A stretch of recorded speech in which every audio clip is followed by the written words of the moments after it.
arambwira ati ku rusengero iwacu hari igihe Imana ikora imirimo n'ibitangaza. Urusengero hehe hatubwiye? Muri Believers Church KIMISAGARA.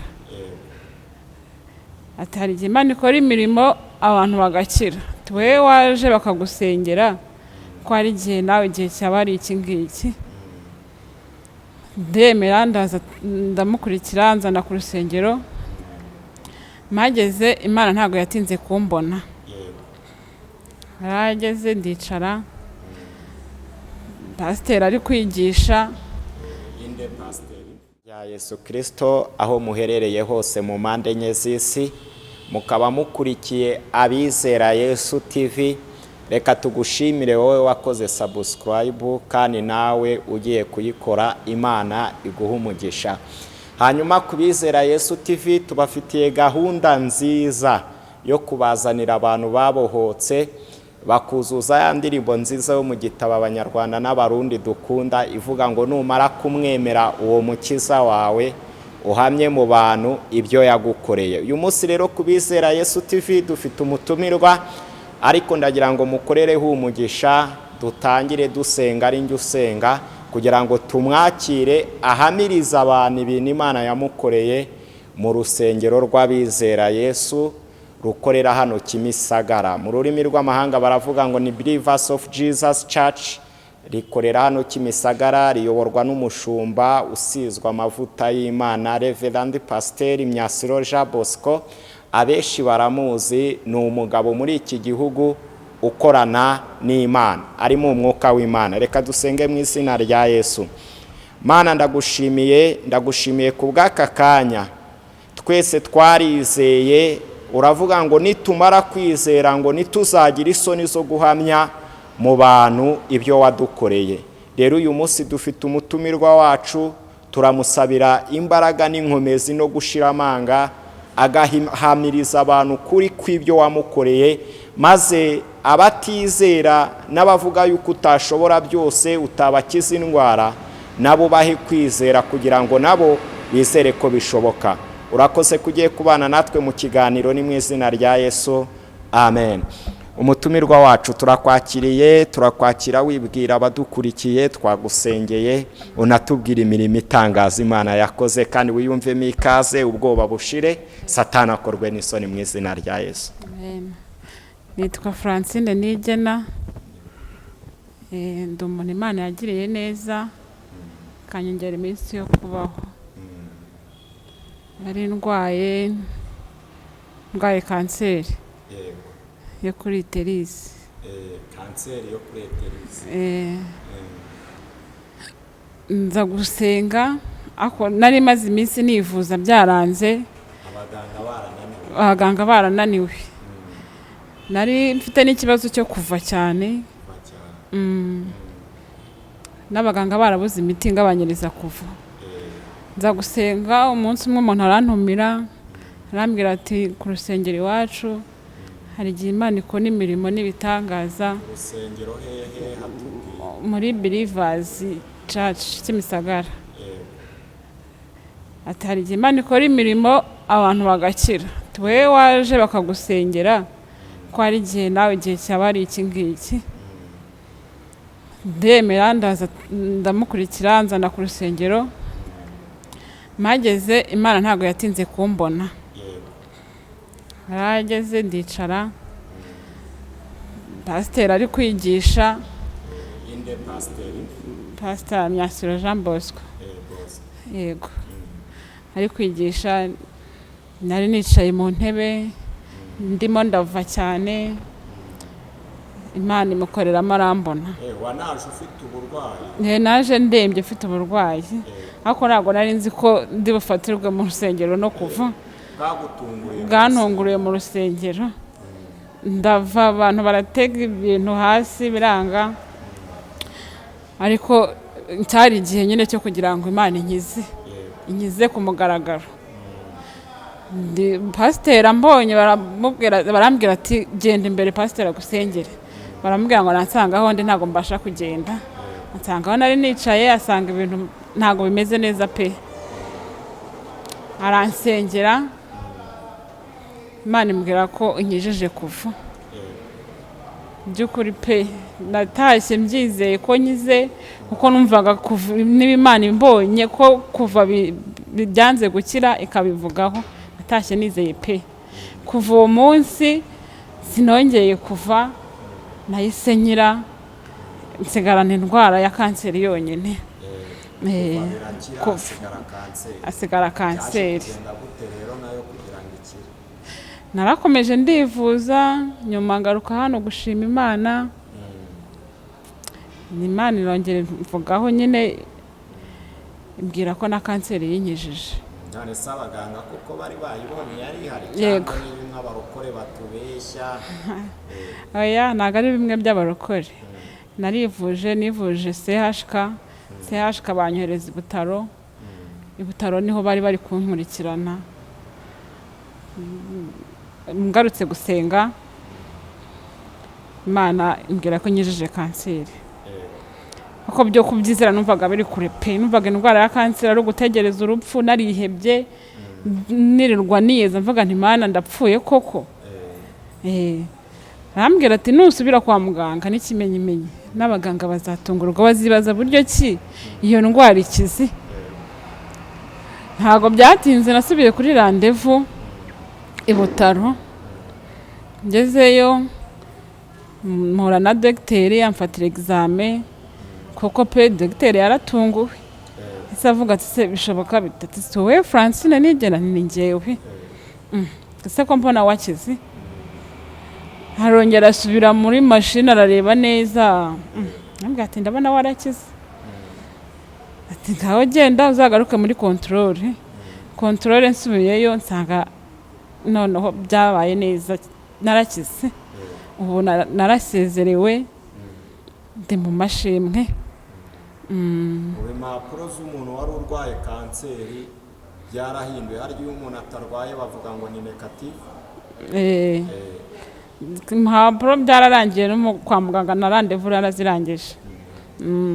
Ariko hagati aho ikindi kintu nshimira Imana, igihe abadogiteri bari bananiwe kuhagarika ibyo kuva, CHK bari bafashe umwanzuro w'uko bagiye kunkuramo matrice nyababyeyi.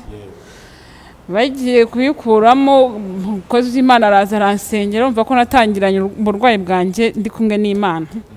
Umukozi w'Imana araza aransengera, nari ndyamye CHK, arambwira ati Imana imbwiye ko batakigukuyemo nyababyeyi yawe.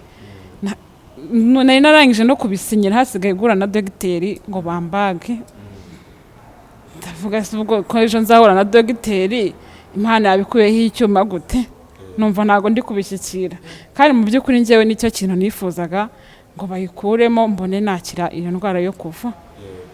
Barambajije abana mfite, mbabwira ko ari 2, mbabwira ko bampagije, baransinyisha n'umugabo arasinya, ndabyemera. Mu gitondo cyo kubagwa niho nabonye ko ibintu by'Imana bidakinishwa. Mu gitondo cyo kubagwa dogiteri mukuru yaraje nyine ubishinzwe, bamwereka ko nanjye ndi muri gahunda y'abagiye kubaga, arampakanira aravuga ati simubaga, nabanza agende i Butaro bamuha imiti, ati kuko kanseri uko atinda gufata imiti irimo kugenda ikomera cyane kurushaho. Nagenda ajya i Butaro bamuha imiti, azagaruka mubaga nyuma yaho ari ku miti. Ndabwira se wambaze nkagenda nibuze ntapfa.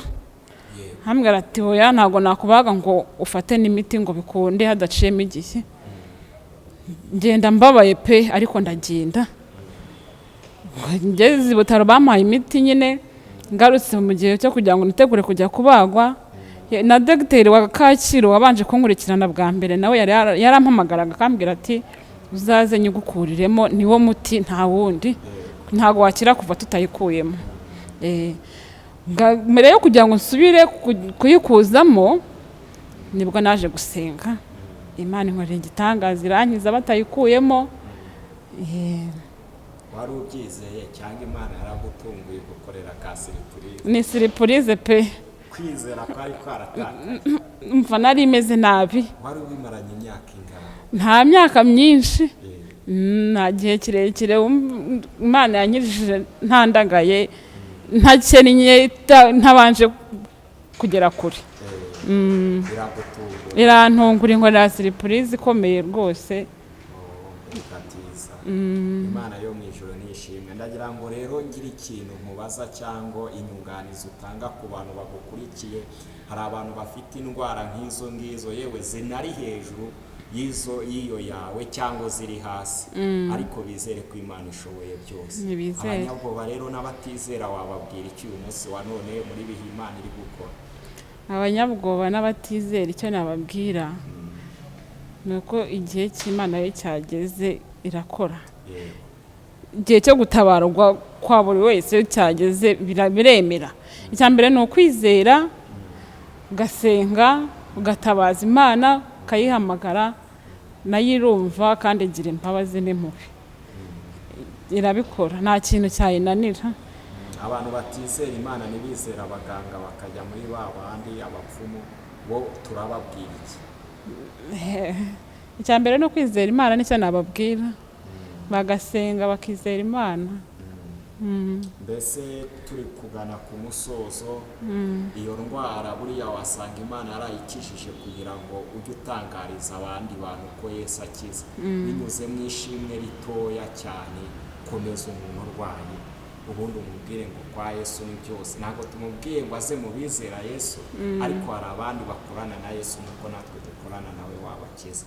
Akanya ni akawe, ubundi uhita udusengera ducunge. Ndagira ngo mbwire buri muntu wese ahari ufite ikibazo, yaba ari abarwayi izi ndwara zacu twarwaye zikomeye, aba ari abafite ibindi bibazo runaka, bihangane bizerere muri Kristo ko nta kinanira Imana, basenge bizeye. Amen.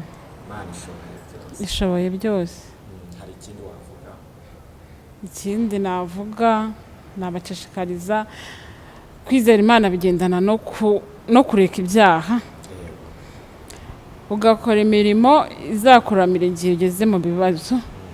Kuko nanjye igihe nari ndwaye nambazaga Imana nkayibwira nti Imana nibuka bya bindi nakoze, bagashaka imirimo igomba gutuma Imana ibibuka.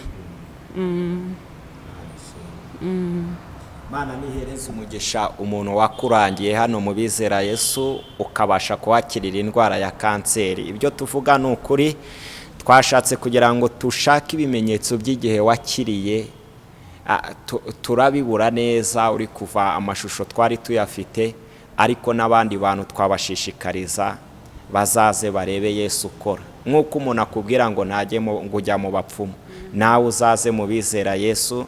Bakorera hano KIMISAGARA. Wageze kuri sitasiyo neza, ese waba umuyoboro w'abantu ugatanga nomero ya telefone yawe, uyu munsi wa none kazajya uzana abantu kwa Yesu? Nta kibazo. Nimero yanjye ni 078 99 48 750. Wayisubiramo? Isubiremo nimero yanjye, akamenyetso ko guteranya 250 7 8 9 8 750. Amen. Ubwo wanakize kanseri, ubu wanasengera umuntu yirwaye mu kwizera, Imana iguha umugisha. Hanyuma twari turi gukurikirana bizera Yesu TV. Nimba utarakora subscribe uyikore, ni igihe cyiza tugezemo kugira ngo abantu bajye batanga ubuhamya bw'ibyo Imana yabakoreye binyuze mu rusengero Believers of Jesus Church rukorera hano KIMISAGARA. Kandi Imana irabahamagaye mu gihe gisa nk'iki. Nimba ufite umurwayi, nimba hari uwawe urwaye, ndakurarika kuzaza kuri uyu musozi wo muri Believers mu bizera Yesu. Imana irabahagurukije muri iki gihugu cy'u Rwanda ndetse no ku isi hose kugira ngo indwara zikire. Imana rero irabakoresheje mu gihe cyabo, nawe gwino ndabizi neza uzakira igitangaza cy'Imana. Nitwaga Pasiteri Imana ishimwe Emmanuel. Televiziyo yo nabizera Yesu TV. Imana iha umugisha umushumba mukuru w'itorero Believers Reverend Pastor MYASIRO Bosco. Imana imuha umugisha. Wadusengera? Iteka Mana Nyagasani, urakoze kano kanya uduhaye, turagushimiye ko hari byinshi wadukoreye. Nyagasani, akanya nk'aka turagushimiye aho wadukuye, twongeye kwibuka ibyo watugiriye. nyagasani urakoze kubyumvishe mu izina ryawe, kandi Mana nkweretse n'abandi bameze nabi aho bari hose ubarebe kandi bizere ko bagomba gukira mu izina ryawe ryera. Be kuyoboka inzira za Satani z'abapfumu, ahubwo nibayoboka inzira yawe ubakize. Urakoze kubyumvishe mu izina ryawe ryera. Amen. Imana iguhe umugisha. Shalom shalom.